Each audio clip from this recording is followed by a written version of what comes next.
You're standing in front of the mirror on a warm morning, holding up two tops, and neither one feels right. One makes you look washed out. The other feels too young, too loud, like you're trying too hard. So you put on the same beige thing you always wear, and you tell yourself it doesn't matter anymore. But it does matter. And here's what I learned. Looking 10 years younger in summer has almost nothing to do with your face, and almost everything to do with the 4 inches of fabric closest to it. I spent years believing my best clothes were behind me. Then one July afternoon, standing in a fitting room in a dress I'd never have chosen, I watched a decade fall off my reflection in about 30 seconds. By the end of this, I'll share the one principle stylists in the 1980s quietly used on their aging clients and then stopped teaching. It costs nothing, and it works with the clothes already hanging in your closet right now. So let me pull you in close, the way I wish someone had done for me. Because I wasted a lot of summers hiding, and I don't want you to waste even one more. Let me start with something that happened at my sister's garden lunch a few years back. I wore a soft coral blouse that I'd almost left on the rack. 3 different people asked me if I'd been on holiday. I hadn't. I'd been home, tired, not sleeping well. But that color did something my concealer never could. Here's the thing nobody explained to me for 60 years. The fabric closest to your face acts like a mirror. It bounces light and color straight up onto your skin. Whatever color you put there, your face borrows it. Put dull, drained color near your face, and your skin drinks in that dullness. Put warm, luminous color there, and your skin lifts. This is not a feeling. This is physics. Light reflects off surfaces and carries color with it. Photographers have known this forever. It's why they clip a white or gold card just under a model's chin. That card is called a reflector, and it throws soft light upward to erase shadows and even out the skin. Your blouse is doing the exact same job whether you planned it or not. And here's what changes as we get older, the part I truly did not understand. Our skin gets thinner.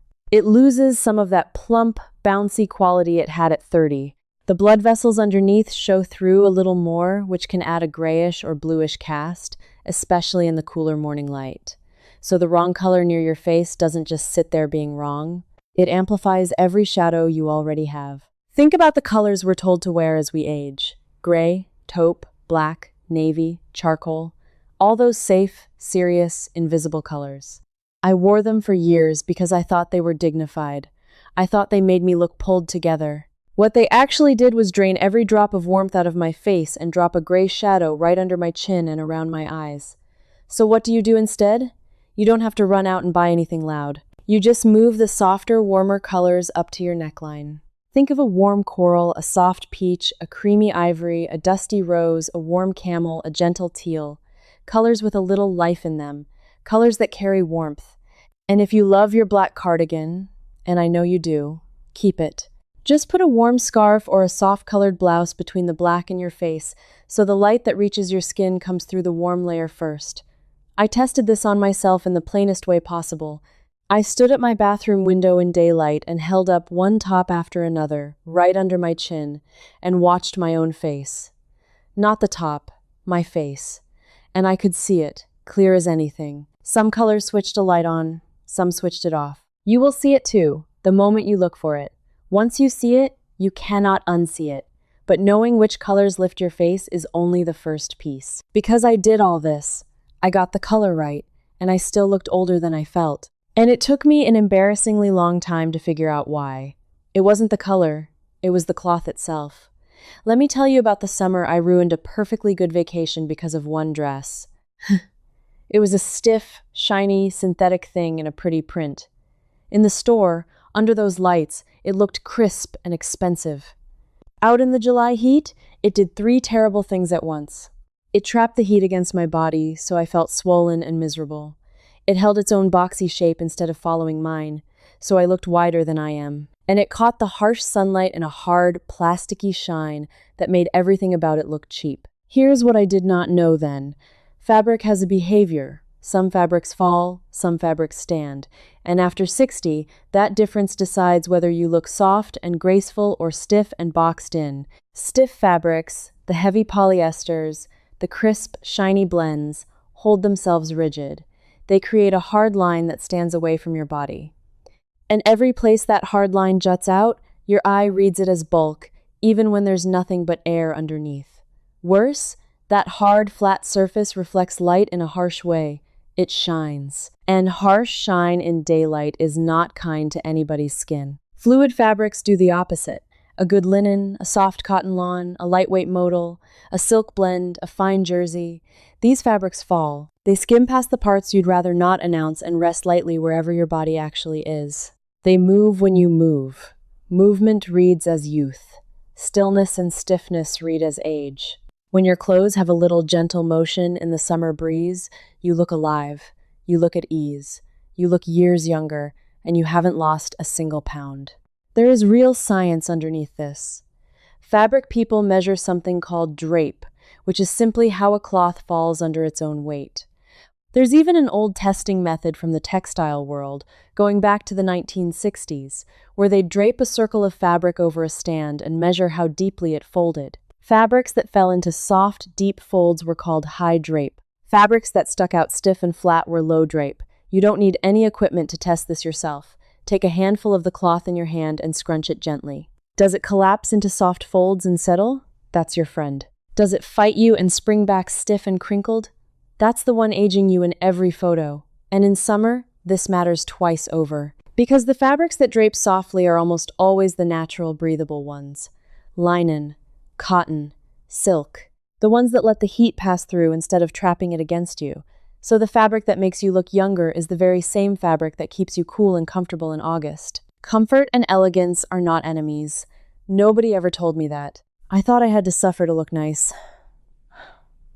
I was wrong. Now here is where I have to be honest with you about something that made me angry once I saw it clearly. For years I kept buying those stiff, shiny, boxy clothes, and I kept wondering why I looked older than my friends. And it slowly dawned on me that these clothes were not made for me to look good. They were made cheap and fast and priced to move. Somebody decided that a woman my age would take whatever was easy and forgiving and beige, and that she'd stopped expecting to feel beautiful. Somebody profited from me settling. I don't say that to make you feel cheated. I say it so you stop blaming your body and your age for what was really the fault of a bad piece of cloth. Your body was never the problem. The polyester was the problem. So run your hands along everything in your closet this week. Pull out the pieces that fall softly, that feel cool and alive in your fingers. Those go to the front. The stiff, boxy, shiny ones can wait at the back or go in the donation bag. You'll feel the difference the very first time you wear the soft ones out into the sun. But even the softest, most beautiful fabric in the perfect color can still make you look shorter and heavier if you put it together wrong. Because there's a way we break up our own bodies with our clothes without ever realizing we're doing it, and it chops years right onto us. Let me show you what I mean, because this one truly stunned me. For most of my life, I dressed in halves. A top in one color, a bottom in a completely different color. Say, a white blouse and navy trousers. Perfectly nice. But look at what it does. It draws a hard, bright line straight across your middle, right at the widest, softest part of you. Your eye stops dead at that line. It cuts you into a short top half and a short bottom half, and two short halves always read as shorter and wider than one long line. The fix has a name in the styling world. It's called the column of color. And it is exactly what it sounds like. You wear one single color from your shoulders all the way down to your shoes. One unbroken vertical line. Not necessarily the exact same garment, just the same color family, top and bottom. A soft camel, top with camel or tan trousers. A navy tunic with navy pants. A long dress in a single color. And then, if you want, you layer a longer, open piece over the top in another color. A duster, a long cardigan, a light kimono that hangs down and makes a second vertical line right down your center. What happens is almost magical, and I don't use that word lightly. Your eye now travels in one smooth line from top to bottom with nothing to stop it. And when the eye travels a long, unbroken line, the brain reads tall.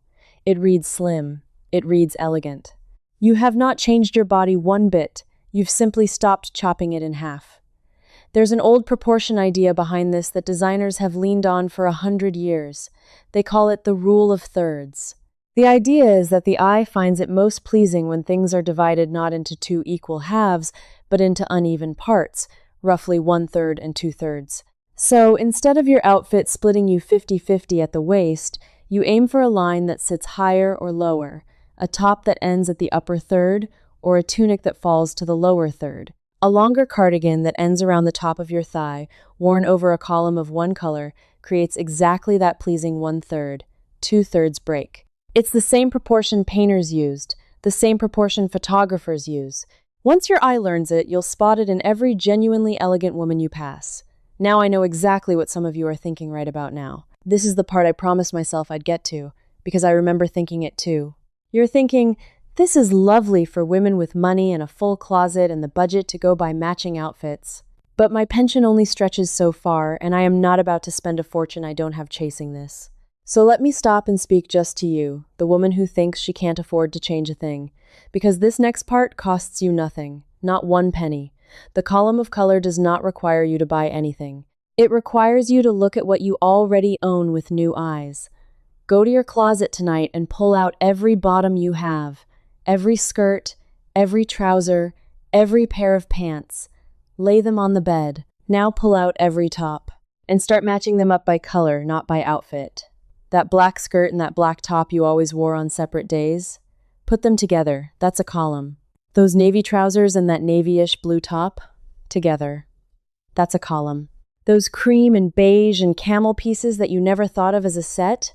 Group them, and suddenly you have 3 or 4 soft neutral columns, all from clothes you already own. I did this on my own bed one evening, and I found 9 complete outfits I had never once worn together, hiding inside a closet I'd called boring for years.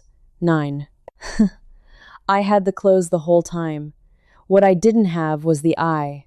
And now you have it. Here's a second no-cost trick while we're here. Take any long cardigan, robe, or open shirt you own, and instead of buttoning it, let it hang open, straight down, over a matching column underneath. That open vertical line does the slimming, lengthening work for free. And if the sleeves are long, push them up to just below your elbow. I'll tell you in a moment exactly why that little move takes years off, because it ties into something bigger. And if you want all of this laid out step by step in one place, the color reflector principle, the fabric drape test, the column of color, the slim points, and the contrast matching work we've just been through, I've put everything into a digital guide called the Style System, and you can find the link in the description below. It's the resource I wish had existed when I was standing in that fitting room watching a decade fall off my reflection, and it walks you through each principle in the same plain, honest way we've been talking today. If this conversation has felt like finally hearing the truth, that's exactly what the guide is designed to be. So no, this is not about money. The women who look expensive are very often not spending more. They're arranging what they have according to rules the rest of us were simply never taught. And that gap, between the women who know these rules and the women who don't, was never an accident. Somebody was always happy to sell you a whole new wardrobe every season rather than teach you how to see the one you've got. But there's still one thing that can undo all of it. You can get the color right, the fabric right, the column right, and one small mistake at the edges will still add years. It's about where you let your skin show. And almost every woman I know over 60 gets this backwards. Here's what I mean, and I want you to think about your own arms for a second before you decide I'm wrong. Most of us, as we get older, start covering more. We reach for the long sleeve, the high neck, the closed-up collar, because we've become shy about our necks and our upper arms. I understand it completely. I did it for years. I lived in 3/4 length everything and buttoned up collars because I thought hiding was the safe choice. But hiding actually ages you. And here's the reason, and it's a lovely one. Your body has certain points that stay slim and delicate almost no matter what. Your wrists, your forearms just below the elbow, your collarbones and the little hollow at the base of your throat, your ankles. These are the narrowest, finest parts of you, and they usually change the least with age. When you show these specific points, you give the eye a slim, elegant reference. The eye sees that delicate wrist, that fine ankle, that graceful collarbone, and it quietly assumes the rest of you follows suit. So the trick is not to cover more. It's to cover smart and reveal the right points. Instead of a full long sleeve that swallows your whole arm down to a wide, blunt cuff at the thickest part, push it up to just below the elbow so your slim forearm and wrist show. That's why the 3/4 sleeve and the pushed-up sleeve look so much fresher. They land at the narrow part of your arm, not the wide part. A sleeve that ends at the widest point of your forearm makes your arm look wider. A sleeve that ends at the narrow point makes it look slim. Same arm, different message. The same goes for your neckline. A high, closed collar tight against a softening jawline creates a hard, horizontal line right where you don't want attention, and it hides your collarbones, which are one of your most elegant features your whole life long. A soft, open neckline, a gentle V, an open shirt collar, a scooped neck, does two things. It shows that graceful collarbone, and it makes a long vertical opening that draws the eye down and lengthens your whole neck. If a bare neckline feels too exposed, that's exactly what a scarf or a long pendant necklace is for. A necklace that hangs in a V shape carries your eye downward on that same slimming vertical line. And your ankles.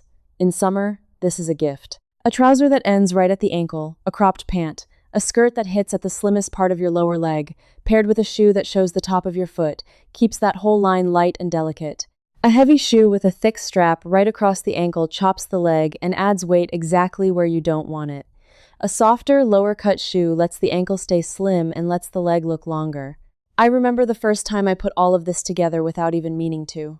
A simple linen dress in a warm color, soft and fluid, one column of color from shoulder to hem, an open neckline showing my collarbones, sleeves that stopped just past my elbow, and low sandals that left my ankles free. I caught sight of myself in a shop window and I honestly stopped walking. I looked like me, but lighter. Like me, but 10 years back. And I hadn't dieted, hadn't spent much, hadn't done anything but obey a few quiet rules. But I saved the most surprising rule for last. Because everything I've told you so far, the color, the fabric, the column, the slim points, all of it can still be thrown off balance by one thing almost nobody talks about anymore. And when I finally understood it, it explained every single time I'd looked in the mirror and thought, I did everything right, so why do I still look tired and older than I am? Here it is.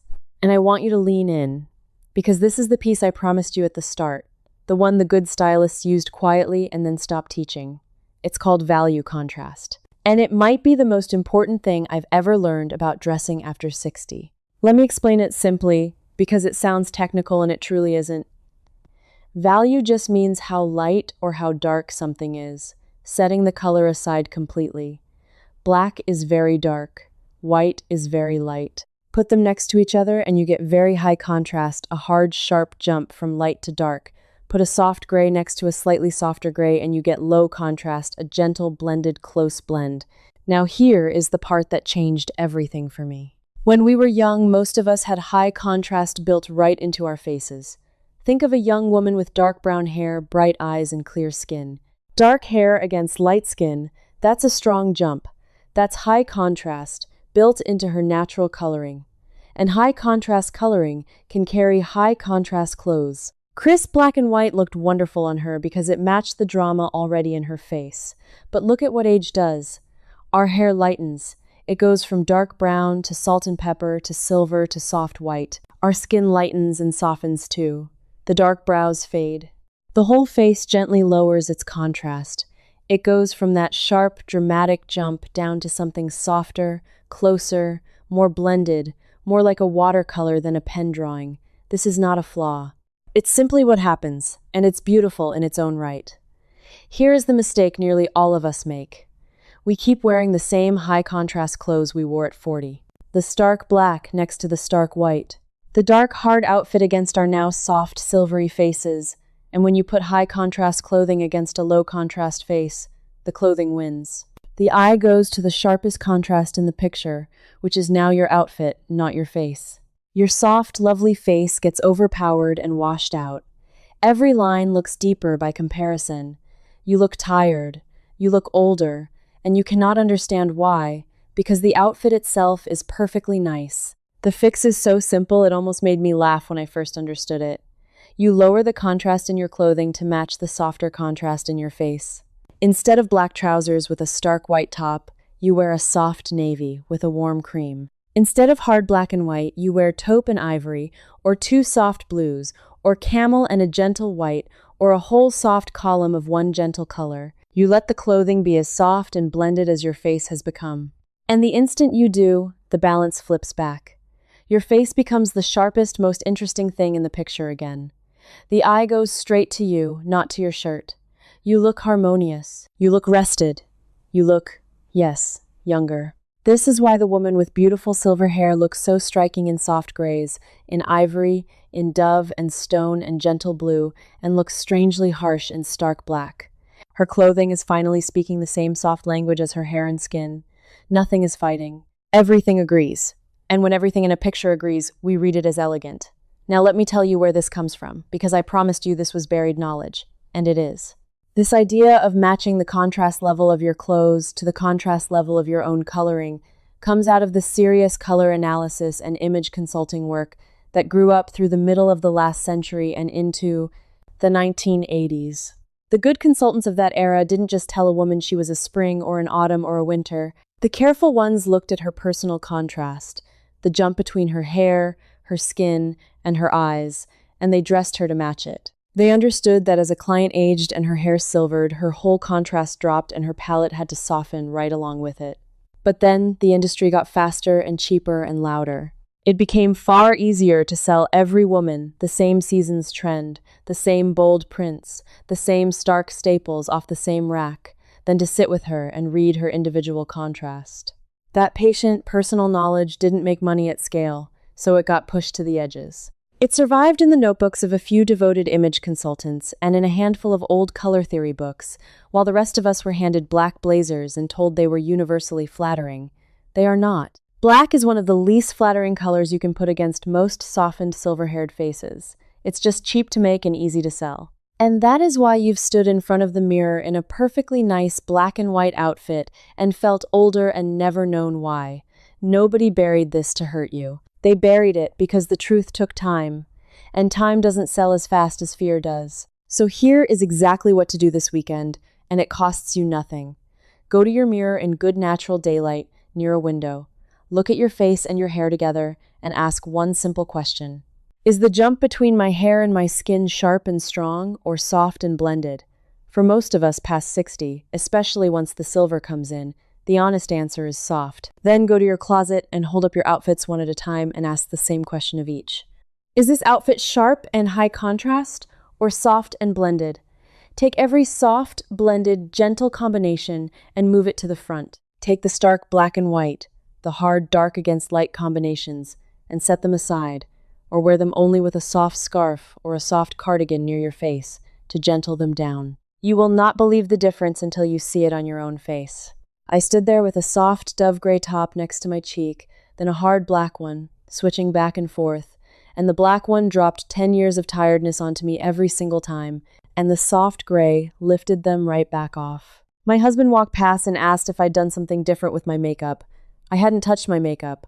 I'd only changed the contrast. That is the whole secret. Match the softness of your clothes to the softness you've earned in your face, and let your face win the picture again. So let me leave you with what all of this really added up to for me, because it was never truly about clothes. Somewhere along the way, I had quietly handed over the belief that I could still look beautiful, and I let a rack of cheap beige convince me that was just what age looked like. It wasn't. It never was. What I got back, standing in that shop window in a soft, warm dress, was not a younger face. It was the feeling that I was still here, still worth looking at, still myself. Nobody gave me permission to feel that. I just stopped waiting for it. If you're the kind of woman who refuses to believe that elegance comes with an expiration date, then everything I've shared today already belongs to you. You were never past it. You were just never told the truth. Now, I truly want to hear from you. So do me a favor and don't just let this play and drift off. Tell me one thing in the comments. Go look in the mirror, honestly, at your hair and your skin, and tell me, is your natural contrast sharp, or has it softened into silver? And which idea are you going to try first? The column of one color or matching your contrast? Write it down below, even just a word or two. I read them, and this little community of women is built entirely out of those replies, so let me know where in the world you're watching me from too. And if these are the things you wish someone had told you 20 years ago, then come join us properly, because this is a whole movement of women quietly reclaiming the elegance somebody told us we'd aged out of. Subscribe and stay close. Because next time I'm going to show you the one thing to change about the way you wear color on your bottom half, your skirts, and your trousers that makes your legs look longer and lighter the very second you stand up. Most women get it exactly backwards, and I did too, for years. I'll see you there. This video showed you the first piece, the color near your face. But there's more. Inside the Timeless Elegance circle, I walk you through all 7 summer hacks, mapped to your own closet. And if something puzzles you, ask me directly, I answer you myself. You won't be doing this alone. You'll belong here with women just like you. Point your phone's camera at the code on screen and cancel anytime. 1 click. Now that your outfits look effortless, let's talk about something just as powerful. The right neckline can soften your face and take years off instantly. I'll show you the ones to choose and the 3 to avoid. It's starting right here.